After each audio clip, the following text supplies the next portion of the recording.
علامہ طفیل الرحمان رضوی کے YouTube channel کو subscribe کریں۔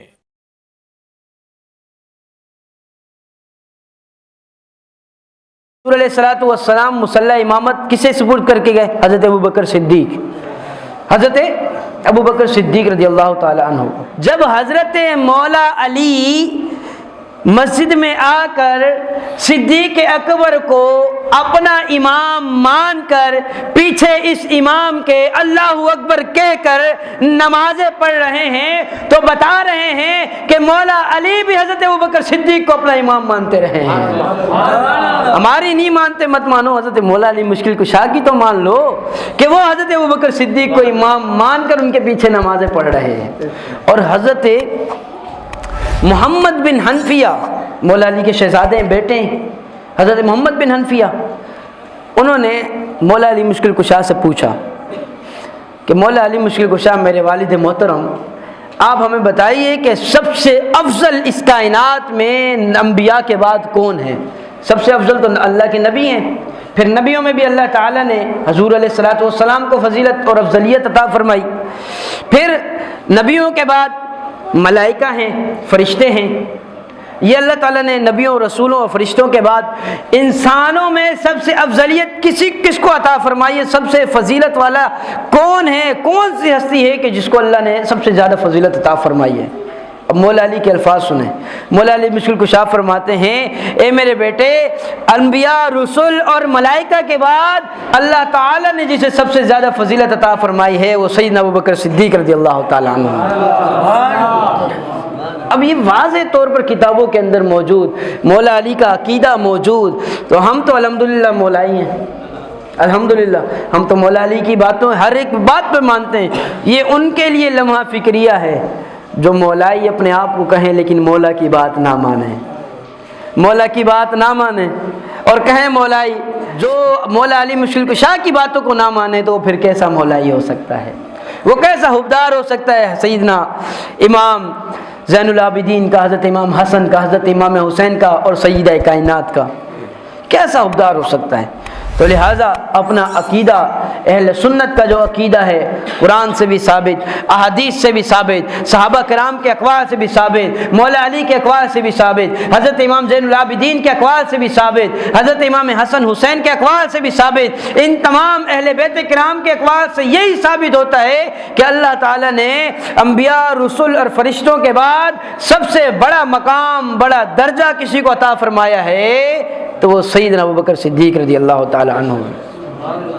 اب جو کچھ لوگ اعتراض کرتے ہیں ان کے اعتراض کا جواب دیتا ہوں، ایک ہی اعتراض اس کا جواب، وہ کہتے ہیں کہ جی حضرت ابوبکر صدیق جب خلیفہ بنے تو حضرت مولا علی ان کے پیچھے نمازیں اس لیے پڑھتے تھے کہ ماحول کی وجہ سے وہ خاموش رہے ورنہ فساد ہو جاتا۔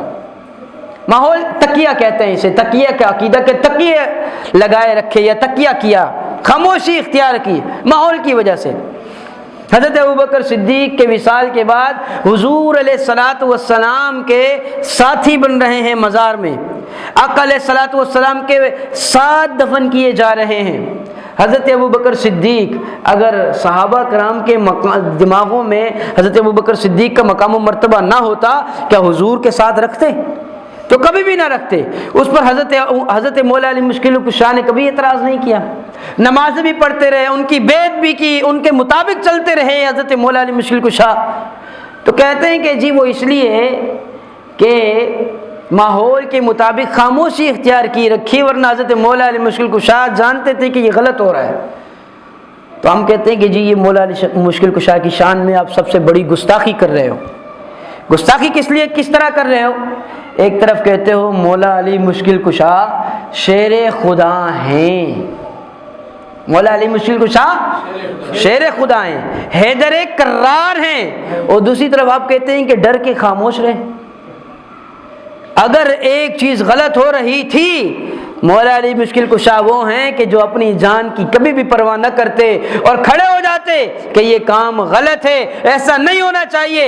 مولا علی مشکل کشا خاموشی اختیار نہیں کی، مولا علی مشکل کشا نے بیعت کی حضرت ابوبکر صدیق کی اور ان کے پیچھے نمازیں پڑھی، بتا دیا کہ ہم میں کوئی فرق نہیں ہے، اللہ کے رسول نے انہیں خلیفہ بنایا ہے، اللہ کے رسول نے انہیں مصلی عطا فرمایا ہے، ہم اللہ کے رسول کے ہر حکم کی تابعداری کرتے ہیں۔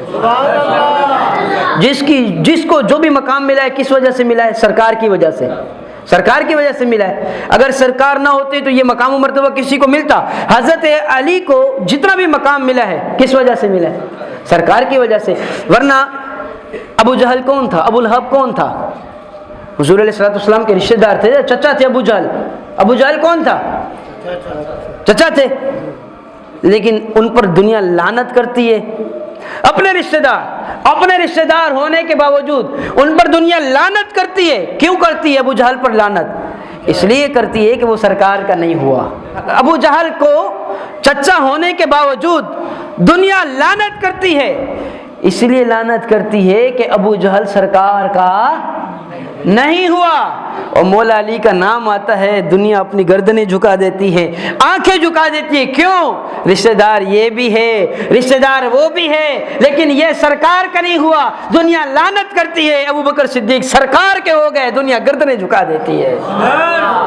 تو پتہ چلا کہ مقام و مرتبہ ملتا ہے سرکار کی بارگاہ سے، نسبت سرکار سے جس کی ہوئی، جس کی نسبت سرکار سے جڑ گئی وہ مقام و مرتبہ پا گیا۔ تو ہم جس کو بھی مانتے ہیں سرکار کی نسبت سے مانتے ہیں۔ ابو بکر صدیق سرکار کی بارگاہ میں آئے تو یہ نسبت اور برکت پا گئے۔ حضرت عمر فاروق سرکار کی بارگاہ میں آئے، یہ مقام و مرتبہ پا گئے۔ حضرت عثمان غنی سرکار کی بارگاہ میں آئے تو یہ مقام و مرتبہ پا گئے۔ حضرت مولا علی مشکل کشا سرکار کی بارگاہ میں آئے تو یہ مقام و مرتبہ پا گئے۔ جب سرکار کی وجہ سے نسبت ہے اور اس نسبت کا ادب ہے تو پھر اب بھی سرکار کے ساتھ وہ جڑے ہوئے ہیں، سرکار کے مزار کے ساتھ موجود ہیں، اب بھی یہ نسبت ملی ہوئی ہے تو اب بھی ان کا ادب اس طرح لازم ہے جس طرح دنیا میں ان کا ادب کیا جاتا تھا، جس طرح وہ زندگی میں حیات تھے، ظاہری زندگی تھی، ان کا ادب تھا، آج بھی اس طرح ان کا ادب ہے اور رہے گا۔ الحمدللہ ہم اہل سنت ہر صحابی کا ادب کرتے ہیں۔ جیسے میں نے شروع میں بتایا نا کہ میرے نبی نے ارشاد فرمایا، وہ حدیث ایک دفعہ دوبارہ پڑھ کے اختتام کرتا ہوں۔ میرے نبی نے ارشاد فرمایا کہ تم احد پہاڑ کے برابر سونا خرچ کرو اور میرے صحابی ایک مٹھ گندم خرچ کرے تو اس کا ثواب ایک طرف، لیکن جو میرے صحابی نے ایک مٹھی گندم خرچ کی ہے اس کا ثواب احد کے پہاڑ کے برابر سونا خرچ کرنے سے اللہ تعالیٰ زیادہ عطا فرماتا ہے۔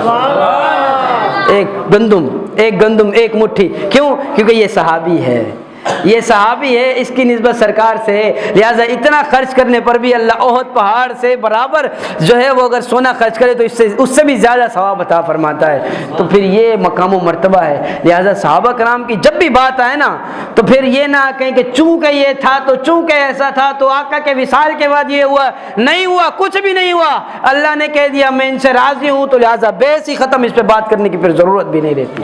اللہ راضی ہے تو ہم کون ہوتے ہیں اس پر بات کرنے والے؟